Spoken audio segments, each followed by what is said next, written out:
Hello, everybody. This is Deanna Minnick. Welcome to the Detox Summit. Today, our very special guest is Dr. Aristo Vojdani. Dr. Vojdani is presently a professor of neuroimmunology at the Carrick Institute for Graduate Studies, and he's a past associate professor at the Charles Drew UCLA School of Medicine and Science. He obtained his Master of Science and PhD in the field of microbiology and clinical immunology with postdoctoral studies in tumor immunology at UCLA. His ongoing research, spanning a 45-year career, focuses on the role of environmental triggers such as toxic chemicals, infections, dietary proteins and peptides, all within the context of complex diseases. Dr. Vojdani's research and focus on predictive antibodies has resulted in the development of numerous antibody arrays for the detection of many autoimmune disorders. Of particular note are the arrays for autoimmune diseases that originate from the gut. And you know that we've been hearing a lot about gut health during this Detox Summit. So we are going to dive even deeper into the gut and look at the relationship with autoimmune diseases. Now, I also want to mention that Dr. Vojdani is the CEO and Technical Director of Immunosciences Lab in Los Angeles, California. He's also the Chief Scientific Advisor for Cyrex Labs, LLC, which is in Phoenix, Arizona.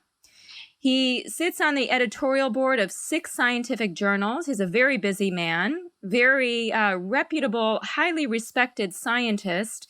And in 2009, he was given the Linus Pauling PhD Award by the American College for Advancement in Medicine. Dr. Vojdani, welcome to the Detox Summit. Thank you, Dr. Minnick. It is my pleasure and honor to be interviewed by you for such an important program called Detoxification.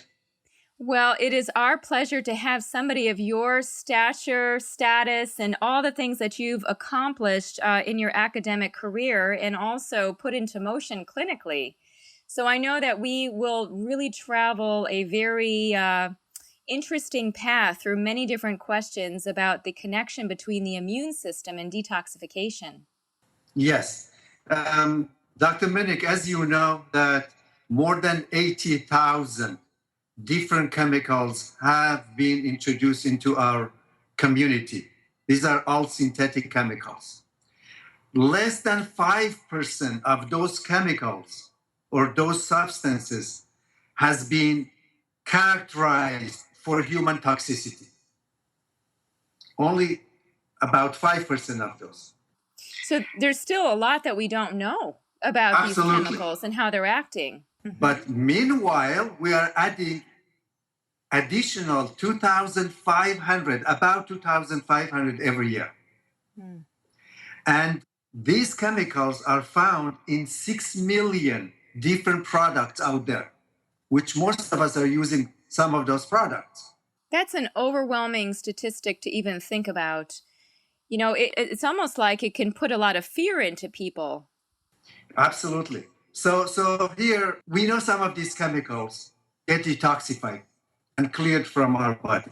But I personally, I am having a lot of concern about those chemicals which may go through phase 1 detoxification, but their metabolites or the parent compounds can bind to human tissue, and then our own tissue becomes a target for our own immune system, which, you know, the results of that could be autoimmunity, autoimmune reactivity first, and then followed by autoimmune disease 5 or 10 years later on.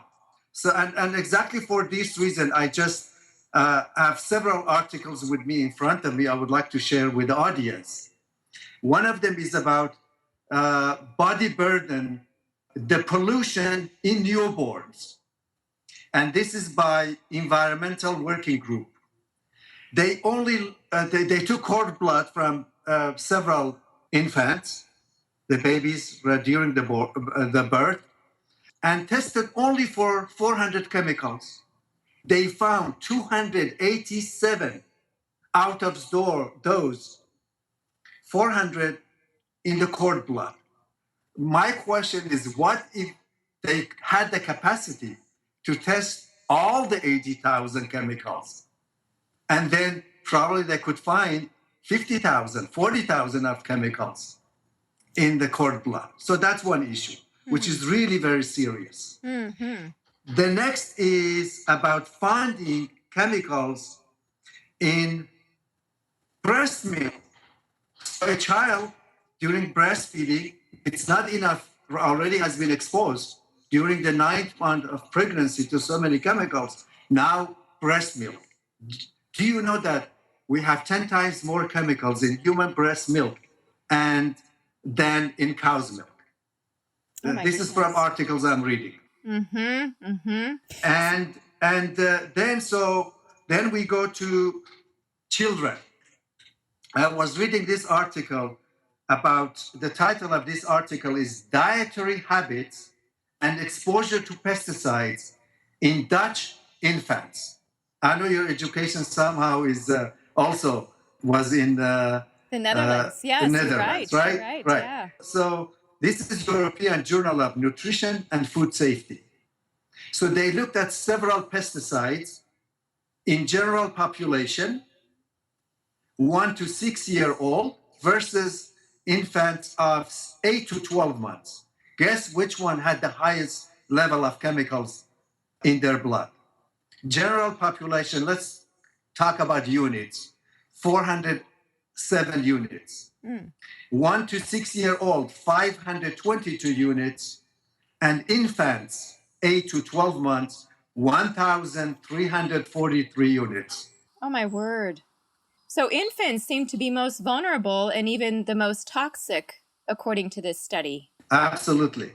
So that's European Journal of Nutrition, Food and Safety, Volume 4, 2014. So now, because of that, as we grow, we are going to accumulate more chemicals. Although we have, compared to the infants, we have less chemicals in the urine or in the blood, but now we are going to have more in our body fat and in our tissue. And so therefore here, an article about biomonitoring of industrial pollutants, health and policy implication of the chemical body burden. That's really where I have concern about the body burden of toxic chemicals. Why the body burden? Because again, chemicals or their metabolites can bind to human tissue. Our lymphocytes, our cell-mediated immunity is going to attack those chemicals plus the tissue. The results of that will be autoimmune reactivity followed by autoimmune disease. Dr. Vojdani, do you think that all of this body burden, as you refer to it, is in part responsible for the rise of autoimmune diseases that we're now seeing? I have no doubt. The answer is yes. And there are many, many publications where they find direct correlation between exposure to toxic chemicals and the rate of autoimmunities. And I did summarize that in one of my 2014 articles, which is right now published online as part of the special issue of journal Autoimmune Disease, which devoted only to the role of environmental triggers and autoimmunities. So many scientists are understanding that there is a correlation between toxins in the immune system. Do you think that clinical professionals, clinicians, doctors, do you think that doctors are seeing the connection between toxins and autoimmunity? That's a fantastic question. Why? Because my answer will be very clear. Unfortunately, no. I have been to many, many meetings asking question of many clinicians, what is rheumatoid factor? And their answer was that this is a test that we use for diagnosis of rheumatoid disease, rheumatic diseases. Or then I asked, what is anti-double-stranded DNA? Well, this is another biomarker we are using for diagnosis of lupus. But that was that wasn't the question I asked. Okay, rheumatoid factor is our own IgM produced against aggregated IgG. Now, why our own IgG become aggregated? The answer to that will be either something from the diet, infection, or toxic chemicals. For example, there are many articles about lectins and agglutinins can bind to IgG, and now IgG becomes aggregated. Now, then our immune system is attacking, making IgM anti-IgG antibodies, which is rheumatoid factor. Then now the next question is, why do we make antibodies against our own DNA, right? Unless a foreign material is bound to that DNA, we should not make antibody against our own DNA. So therefore, no, unfortunately, they are not aware of this. The clinical medicine, as you know, they're by 25 to 30 years behind of kind of articles you and I reading, and now we are discussing together. So true. That gap is about 25 to 30 years. Mm-hmm. Let's see. So walk us through some basics about the immune system so that everybody can come to that same place of understanding. You talked about IgM, IgG. You talked about these foreign materials that bind to our own human tissue. Just give us some general terms that we can familiarize ourselves with as you start to go deeper talking about the relationship between toxins and autoimmunity. Yes. Usually I use this slide that if I have a cut in my skin and few bacteria right away can get through that cut into the submucosa, into the skin, under the skin. But we have the first line of defense. The macrophages, the dendritic cells right away can take up those infectious material, and terminology that's called phagocytosis. They take it in, breaking it to smaller pieces, and then those smaller pieces, we call them an antigen. Now the antigens will be presented by the macrophages to another type of cells called T cells or T helper cells.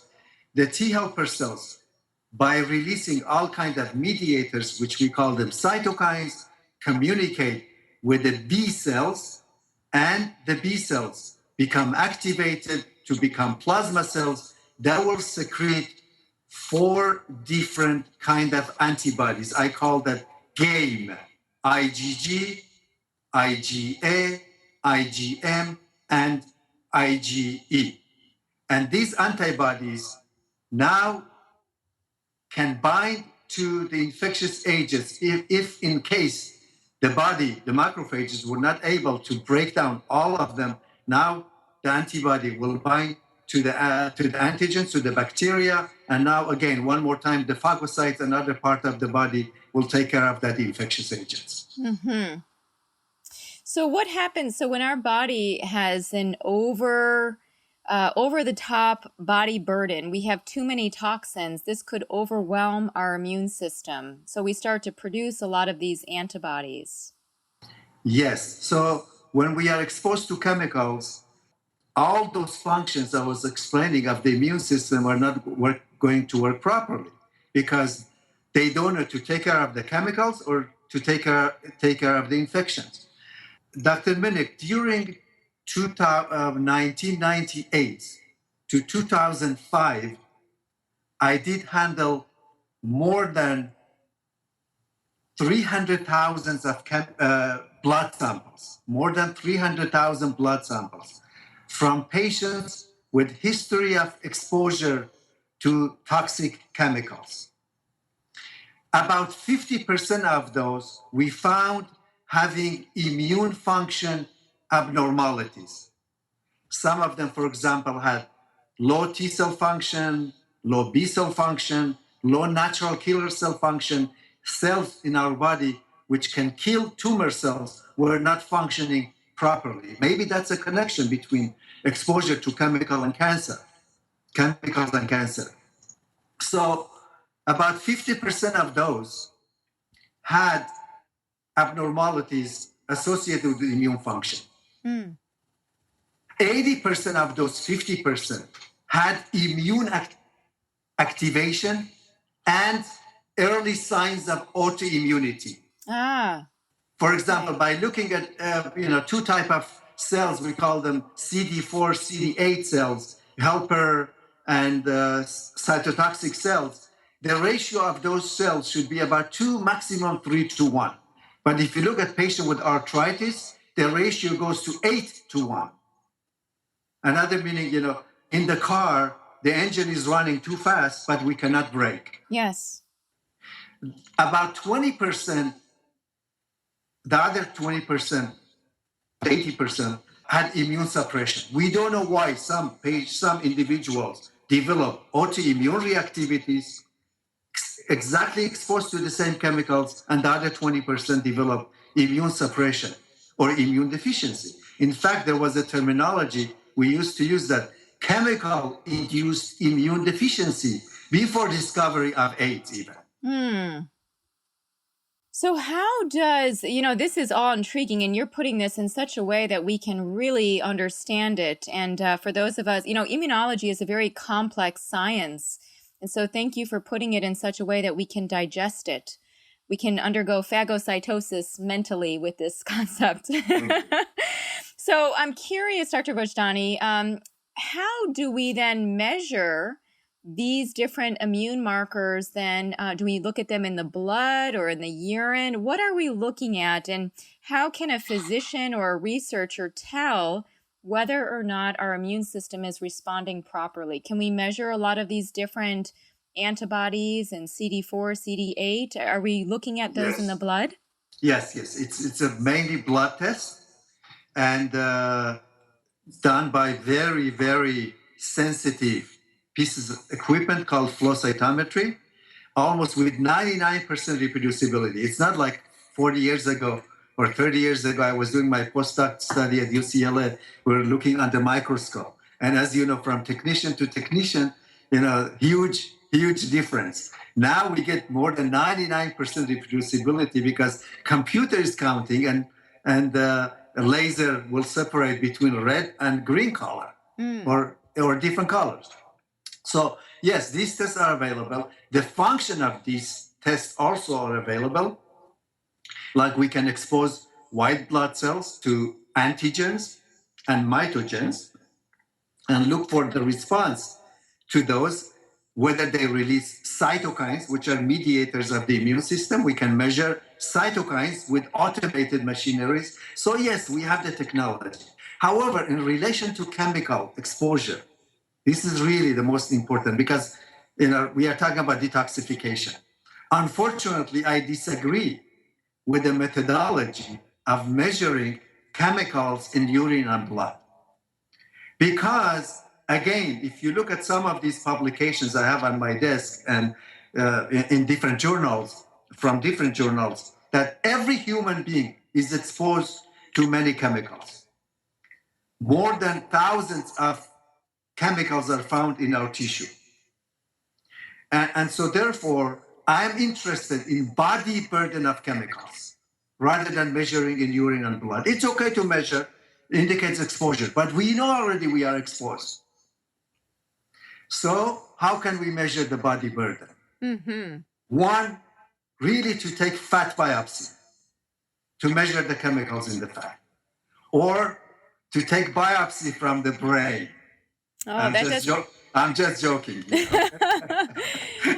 Yes, we have fat heads, right? Because 60% of our brain is lipid, but I don't think we'd be up for that biopsy. Right, exactly. So, but there are many chemicals in that fat, because that chemicals are fat soluble and like to stay there.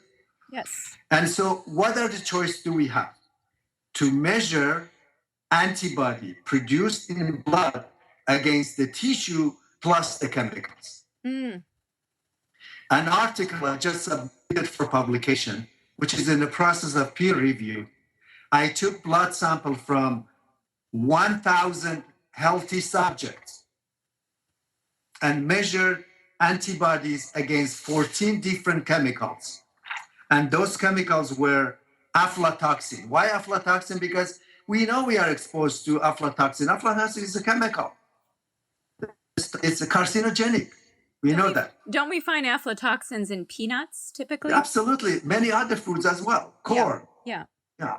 And then formaldehyde, glutaraldehyde, isocyanate, trimellitic anhydride, benzene. All these are found in many solvents. Bisphenol A. Bisphenol A from the plastic. Unfortunately, these days, everybody is using diet sodas, sodas in general. Even baby bottles. You mentioned baby babies bottles. having this big toxic burden, and now we've got bottles with BPA. I really invite those who work in the laboratory to measure the pH of some of these sodas. I know that I don't want to mention any name, but side by side, and this will be part of my webinar.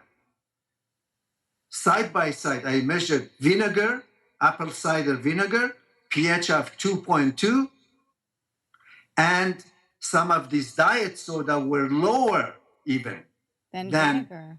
So the question I was asking, how much vinegar can you drink at once? Not too much. 1 spoon? Barely, spoon? Right? Yeah. So how come we drink, about half a liter of diet? It's all that artificial sweetener. Or regular even. Yeah. The pH already dissolved the bisphenol A and many other chemicals, and we are giving it, to the babies, and all of us are guilty. I have to tell you, if we make people to become more aware, therefore we'll have less body burden of these chemicals. Yes. Since I'm talking about BPA, I will give you an example of a lady who was working in a supermarket as a cashier for many years, from age 22 up to age 30, for 8 years. And she became twice pregnant after she got married. And at almost 8 weeks to 10 weeks, she lost the fetus. And she went to the doctor, and no one knew what was going on. So it happened that she went to a doctor and then looked at her blood, and they found high levels of antibody against bisphenol A. Was that coming from the cash register receipt? Absolutely. So every day by touching the cash receipt, then hear the source. So yes, one, we have to measure antibody against these chemicals, and there are many more.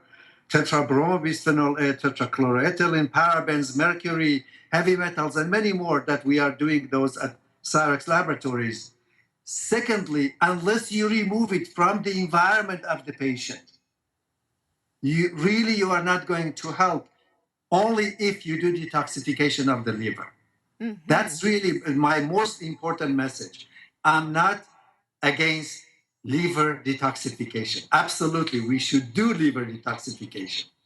But at the same time, we have to remove the chemicals from the environment of patient after finding the source of those chemicals, such as this individual.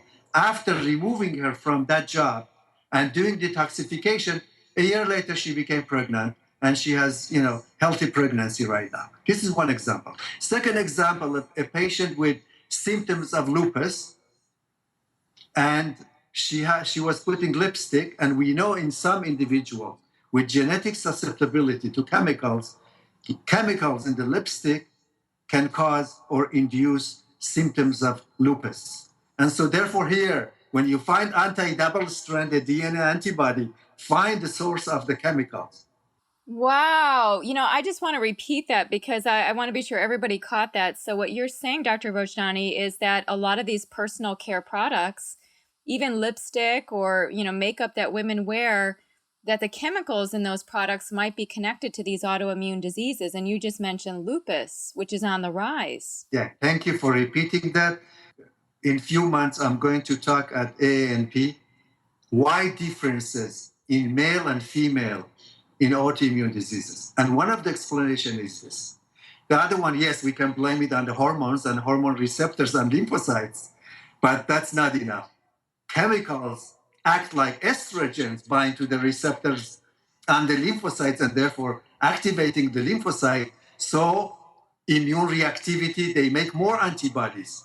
When lymphocytes become activated, when B cells become overactivated, it's going to produce more IgG and more IgM and more IgA. And so therefore, these antibodies, if produced against the chemicals and our tissue, causing autoimmune reactivity and thereafter autoimmune disease. Now, doesn't a woman's immune, now to further look at a woman versus a man, because I believe, and correct me if I'm wrong on this, but I believe that 1 in 3 women, or at least the people that have autoimmune diseases, most of them are women. Yes. And so if we look at what you just said, it's really about the personal care product use, perhaps the hormones and receptors. And then Dr. Vojdani, what happens during pregnancy? Because doesn't the immune system change then as well? During pregnancy, it's, the nature is beautiful, that the immune system, it's suppressing it. Actually, some hormones are suppressing the immune system, so the mother immune system will not attack the fetus. And that's why autoimmunities are reduced during pregnancy.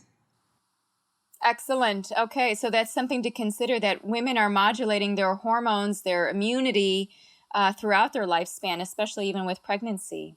So the bottom line, Dr. Minnick, is really you have to find the source. Remove the triggers. First you detect, then you remove the triggers, and then you can use detoxification of the liver and whatever you want to do after that to repair.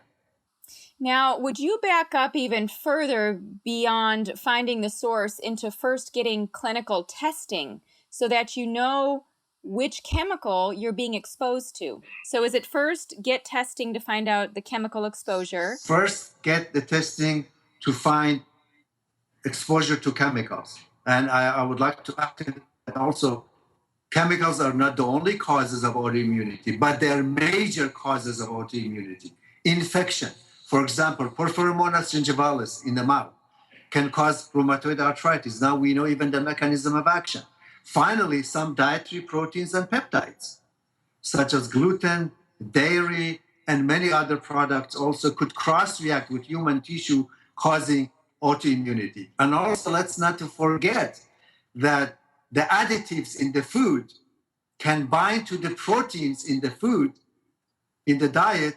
Now we have new proteins that our body immune tolerance is not going to recognize that. Not meaning the body is not going to have tolerance against that, and therefore reacting to combination of the additives plus that protein, and then resulting in immune reactivity. And if there is similarity between those dietary proteins with human tissue, now the antibodies are going to attack our own tissues. So yes, chemicals are the major factors involved in autoimmunities, infections, as well as dietary proteins and peptides. So Dr. Vojdani, you as being the father and educator of functional immunology, I have to ask you a question, because you've been in the field 45 plus years. You have a lot of wisdom, knowledge, and experience in this realm. And I get this question a lot, and I'd like to hear your perspective on it. Why are we reacting so much to these food proteins? Why is it all of a sudden we have so much intolerance to things like gluten or dairy? What happened? Is that our bodies, or is it the food supply that's creating the problem? It is not our body. The body, as you know, the immune system is victorious. We cannot blame it on our body. I have no doubt it is the modification of the food proteins. And you are expert in the field of nutrition. For example, in the case of gluten, which we use as an example, or milk, if there are hormones in the milk which bind to the proteins, now we are dealing with, or pesticides in the milk, which we know, we already talked about that. The pesticides bind to alpha casein, beta casein, lactoglobulin. Now the immune system is going to attack that combination of pesticides plus milk proteins. Of course, in some individuals, not in every single person, this is going to happen, because we have to go also to add to this in genetically susceptible individuals. Because if the immune system is under attack by other chemicals, or we have infection with rotavirus, food poisoning with rotavirus, now this whole integrity of GI tract is going to change, and microbiota is going to change. Toxins from bacteria are going to be released, changing intestinal permeability. Now, undigested dietary proteins and peptides could get to the submucosa and circulation, and therefore we are going to make antibody against that. Another classical example, let's talk about food additives. What is the role of digestive enzymes, Dr. Minek? Digestive enzymes' role is to break proteins to peptides. But I have many articles showing that when you add food colorings, the food colorings bind to the protein, and now the scissor cannot work, cannot cut the proteins to peptides, from peptides to amino acids. And in one article, which I did summarize, what I found that if you add bovine serum albumin, take bovine serum albumin, which is it's part of the beef proteins. Add digestive enzymes. The digestive enzymes will break down that bovine serum albumin within hour to 2 hours completely to amino acids. But if you add food coloring to bovine serum albumin and add the same amount of enzyme, it takes 8 hours to digest that. Oh my goodness. So now how do we make the leap into thinking about our foods and even our children that are consuming a lot of products with these food additives? Do you think that that could be the reason why we see so much behavioral disturbances with the ingestion of these food additives? Because they're... I have no doubts. Yeah. I have no doubts. And, that's one, again, we know autism, ADD, ADHD starts in the gut and manifests itself in the brain. If they cannot digest their food properly, if their digestive enzymes do not work, the results of that will be abnormal microflora. Abnormal microflora release toxins, toxins opening tight junctions. When lipopolysaccharides are released into the blood, can open blood-brain barriers. And so here, when something started in the gut and manifests itself in the brain. So these are some of the classical examples. And unfortunately, because food colorings were in use before FDA, so they are grandfathered. And you and I know these are toxic materials. We should remove them from the food. Yes. If we can. So we have to educate people about this. Dr. Vojdani, what you just mentioned, you talked about the bacterial release of toxins. I believe that those are called endotoxins. You mentioned this word lipopolysaccharide. We've been hearing from experts this whole idea of endotoxemia. So it's the connection between things that we take in, the dynamic that happens with our gut bacteria, and then it can change our immune system. I think what you're describing is leaky gut. Is that correct? Yes, absolutely. And how does one measure through a lab test whether or not somebody has leaky gut? How do we look at the porosity, or when the gut starts to become leaky and have these gaps? A test I developed for Cyrex Laboratories, part of the Array 2.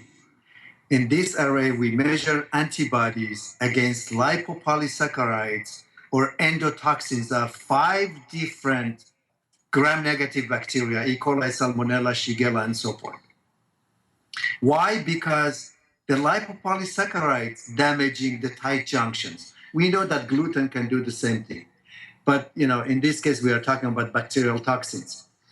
When the tight junctions are broken, then occludin, zonulin released, and also we measure antibodies against occludin and zonulin. Some people think that it is important to measure level of lipopolysaccharides or endotoxins directly in the blood. But as an immunologist, I'm going to argue with that because lipopolysaccharides is the size of about 68 to 70,000 Dalton. And our immune system, after release and got into the blood, our immune system is going to attack that. So therefore, you can measure it now with one level, 8 hours later, different level, 24 hours later, another level. Mm-hmm. That's why I came out. We have the capacity to measure lipopolysaccharide levels, but I came as an immunologist, I believe, because antibodies are stable at least for few weeks or at least few months, or therefore it is important to measure antibodies against endotoxins, which indicates a disturbance in the gut flora and intestinal permeability. Mm-hmm. So, Dr. Vojdani, put everything in perspective for us as we come to a close now in our time together. What would the steps be that somebody should walk through? What types of testing? I know you talk in your lectures a lot about detect, repair, and remove. Tell us the different steps that we should follow as very empowered patients. What should we do next? Yeah. So let's put it this way, Dr. Minik, that the patient is walking into a clinic, the doctor would like to know where to start. The patient is having a digestive tract problem, chronic fatigue, fibromyalgia, and all of that. The best way to start in here is to look at the integrity of the gut and look for permeability of the gut to large macromolecules. I'm not talking about lactose mannitol. That's permeability to small sugars. I'm talking about permeability to large molecules. Example, lipopolysaccharides. Mm-hmm. Another example, to measure antibodies against dietary proteins and peptides, if you can measure it properly. Yes. So then you look for the triggers such as, so first permeability, then you look at the triggers. What are the triggers of gut permeability?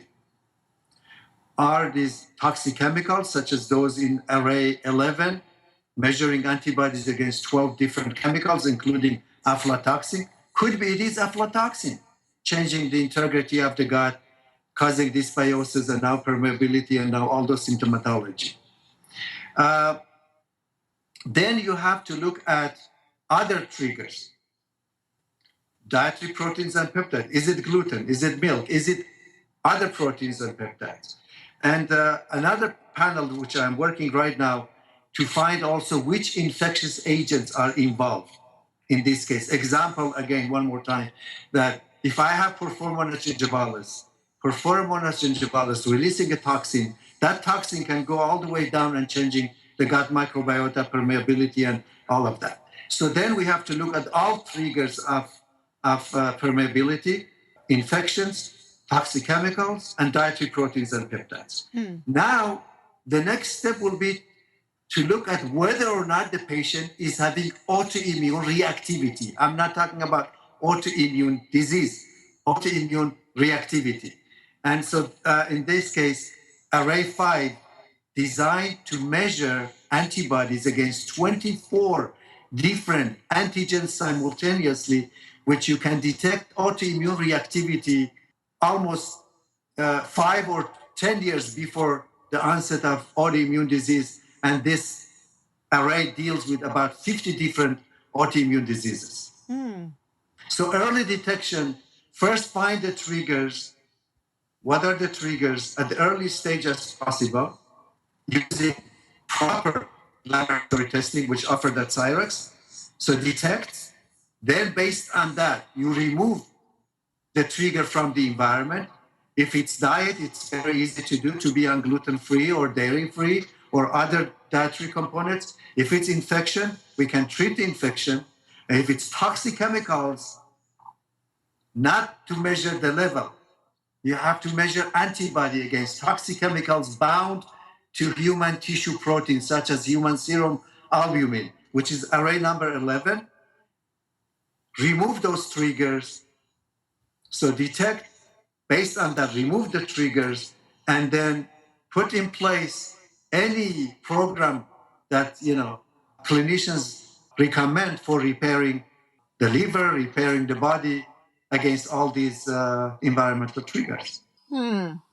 So you mentioned a laboratory. I want to be sure that everybody heard that. So you mentioned Cyrex, and Cyrex is a lab that has a number of these different, what you speak of, these arrays, these different tests to look at the antibodies, to look at autoimmune reactivity, to give more specific information on that. So is there an easy way for people to find a practitioner who does the Cyrex tests?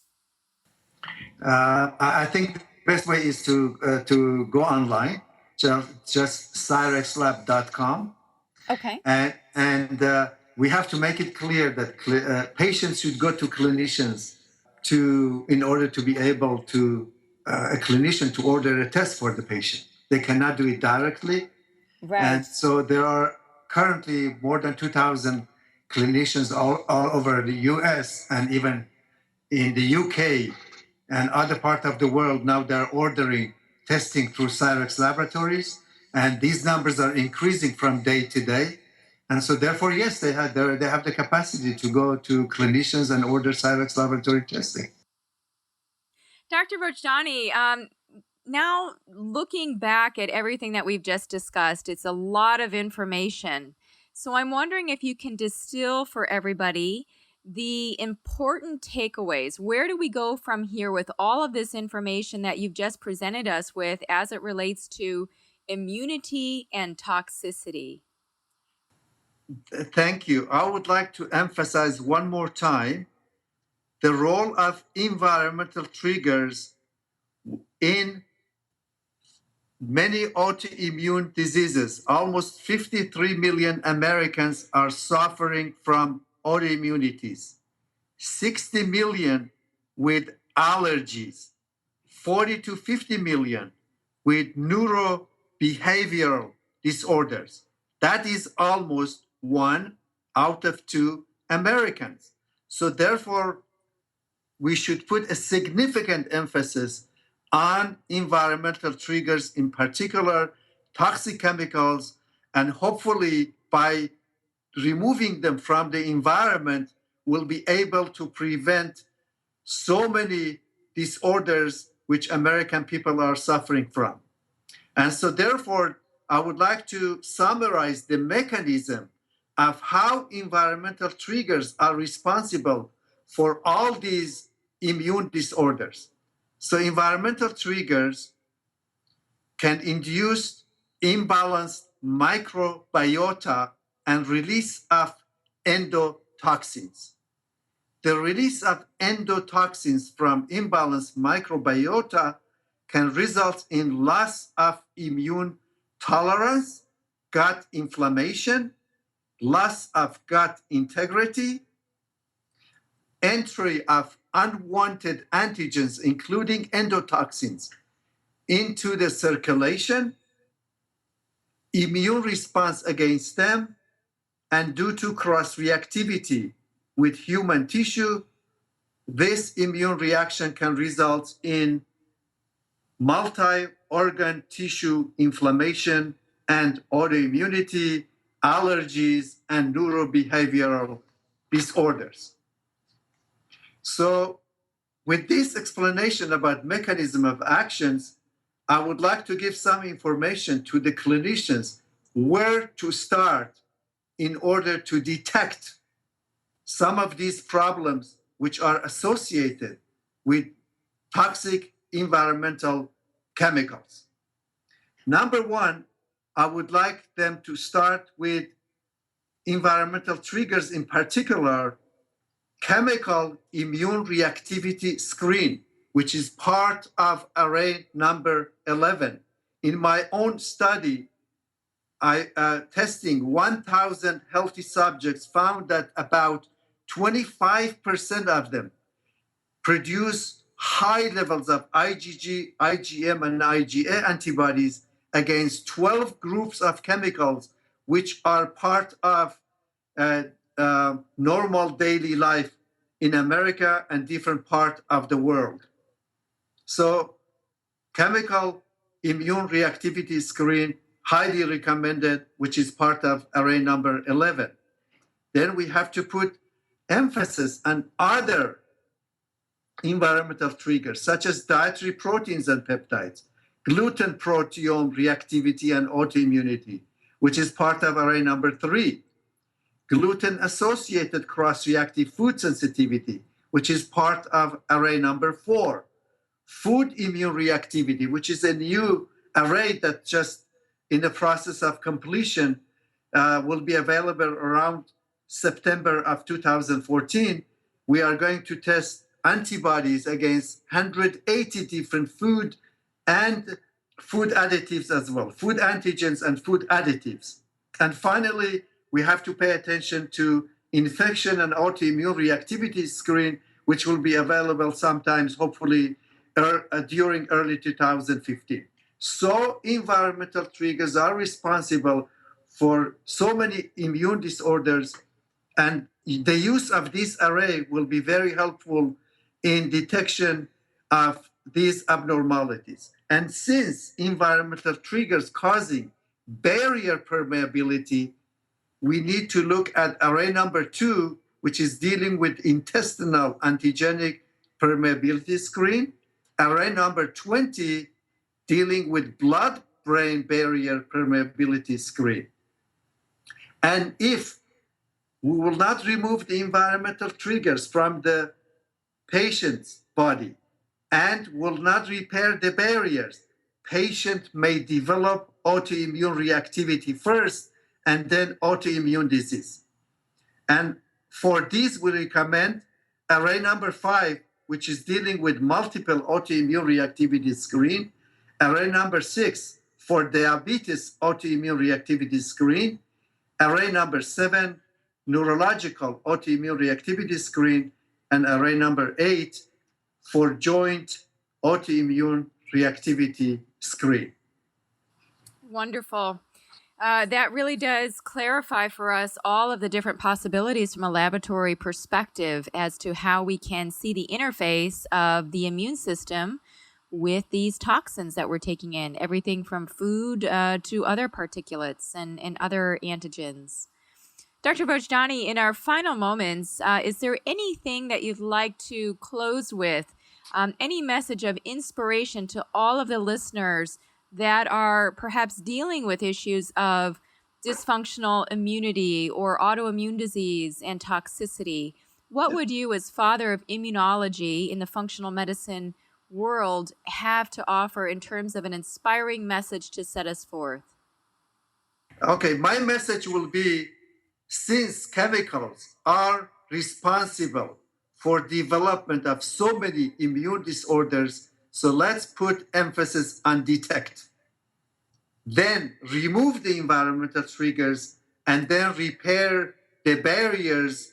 And on top of that, definitely we should put significant emphasis on liver detoxification.